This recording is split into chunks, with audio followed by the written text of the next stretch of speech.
sends an angel, but I just want you to notice this in the story. Balaam doesn't see the angel. Who sees the angel, guys? Donkey. Donkey, right? Donkey, thank you. The donkey sees the angel with a sword drawn in his hand. And the donkey takes off and goes into the field, and Balaam gets ticked at the donkey. The donkey is noticing what's going on. Balaam is missing it, and the donkey takes off, and Balaam beats her to get her back on the road. Notice the story. Then the angel of the Lord stood in the narrow path between the two vineyards with walls on both sides. So picture that. They were in this field, the donkey takes off. Now he's standing in this narrow path. When the donkey saw the angel of the Lord standing, go ahead, I'm sorry. The angel of the Lord stood in the narrow path between the two vineyards with walls on both sides, and the donkey saw the angel of the Lord, and she pressed close to the wall, crushing Balaam's foot against it. And so, what did he do again? Beat her again. You dumb animal. What are you doing? We're going this way, and now you're shoving me, and you're crushing my foot against the wall, and he starts whacking it again. Notice the story. Then the angel of the Lord moved on ahead, and he stood in a narrow place where there was no room to turn, either to the right or to the left. And when the donkey saw the angel of the Lord, she lay down under Balaam. She lay down. First, it goes off into the field. Then it crushes his foot against the wall. And then he sees this. There's nowhere else to go. He just lays down, the donkey. She just lays down. And he became angry, and he beat her with his staff. Pretty interesting story. Prosperity can keep us from knowing God. Now just think about it. Isn't it true that you could be so blinded with what your goals are, or your hopes, or your aspirations, or your dreams are, that you don't even notice that God is even in the picture?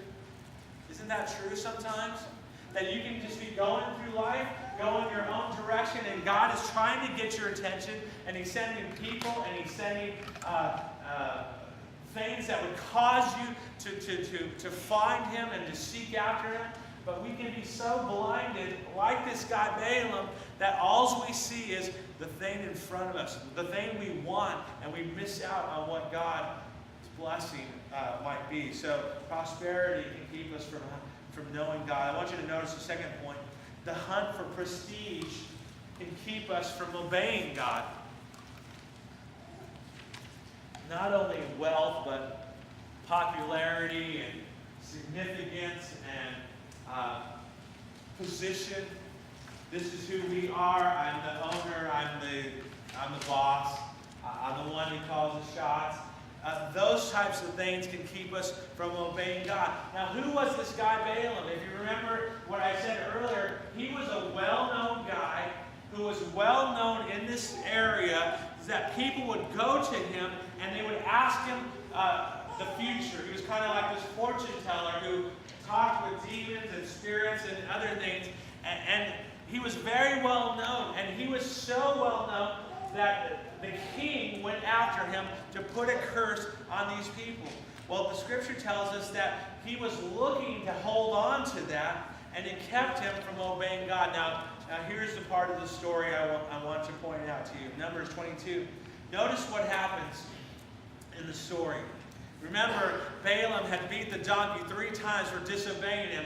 Notice what God does. Then the Lord, what did He do?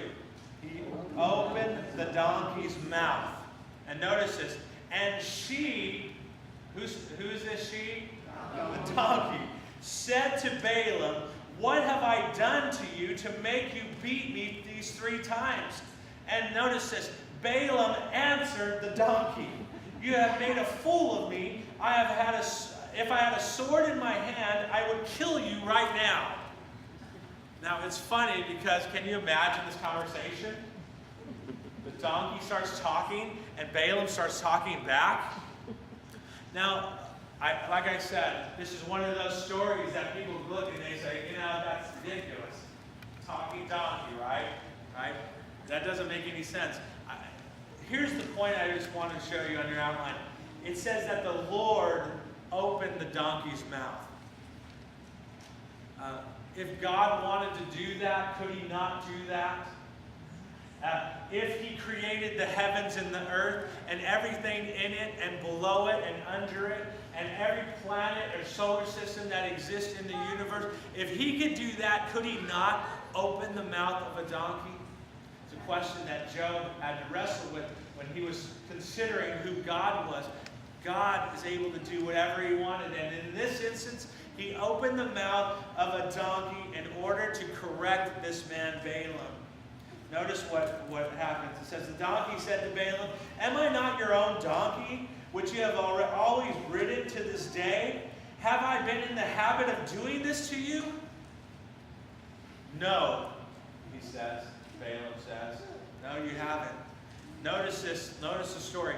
Then the Lord opened Balaam's eyes, and he saw an angel of the Lord standing in the road with his sword drawn. So he bowed low and he fell face down.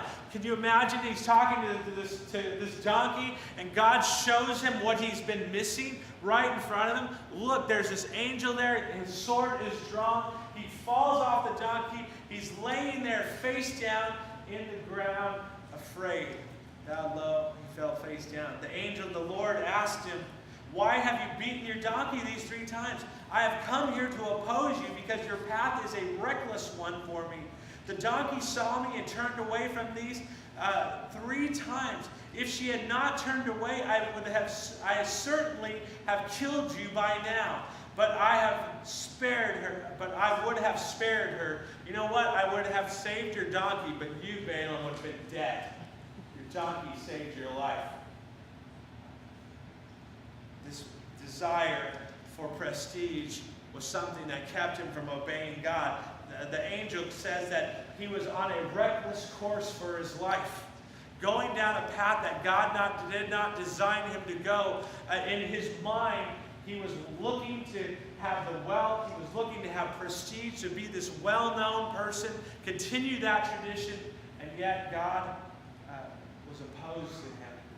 Now, let me just say this. Sometimes, guys, God will be opposed to us. Why? Because of a reckless attitude, a behavior. We can line up against God, and God will have to take us to a place of submission, and where we would have to tap out and say, "God, I surrender." That's exactly what Balaam was in his life. And I want you to notice this in number 3 on your outline. The hunt for power can keep us from following God. The hunt for power can keep us from following God. Notice this story. It says, Balaam said to the angel of the Lord, "I have sinned. I did not realize you were standing in the road to oppose me. Now, if you are displeased, I will go back." Remember, God said to him, and now he was thinking, I can get rich. This will mean that I can still have my name. People will know that I'm great because I cursed this people, that the whole nation of Israel was destroyed by their God, and I'm bigger than that. And so he says to the angel, "I'll go back if you want me to." Notice this, the angel of the Lord said to Balaam, "Go with the men, but speak only what I tell you." So Balaam went with the princes of Balak, and Balak heard that Balaam was coming, and he went out to meet him at the Moab town of Arnon border at the edge of his territory. And Balak said to Balaam, Did I not send you an urgent summons? Why didn't you come to me? Am I really not able to reward you?" "Well, I've come to you now," Balaam replied. But can I just say anything? I must speak only what God puts in my mouth." Notice this story. He goes there. Balaam is listening to God, and he says, "I can only do what God tells me to do. I can only say what God tells me to say. You've called me to put a curse." And then over the next several chapters, you read over and over again how Balaam just sends a blessing, a prayer of blessing over them, over the people. Instead of cursing them, Balaam begins to bless them. But there's a problem, and that's this. Balaam